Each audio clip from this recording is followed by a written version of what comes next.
Tim Newman here. I'm one of Sydney Nano's new student ambassadors and a PhD candidate here in the Quantum Integration Lab. Welcome to my lab in lockdown. The work that I do is focused on quantum communication and quantum networking, rather than quantum computing, which is probably the hyped thing that you've heard about in the last couple of years. Quantum communication focuses on a really important question, which is if you had two quantum computers, what would you do to link them?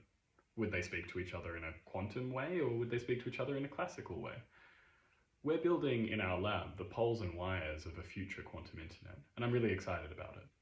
We're using rare earth ions to do this because they have some really nice optical properties that allow us to hold information in the form of light inside them.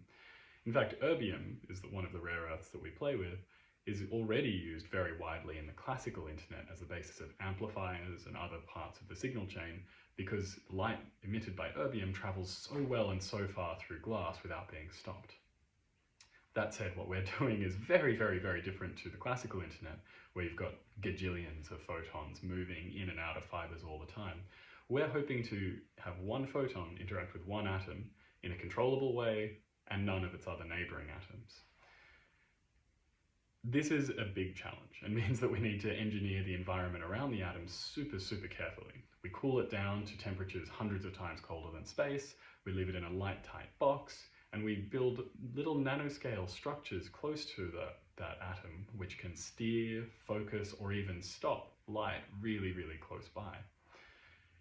We're about to build our lab at the moment, lockdown office notwithstanding, and if you want to come and watch that process and watch me on the rest of my PhD journey, then follow me at quantigm_n on Instagram, and I'll see you there.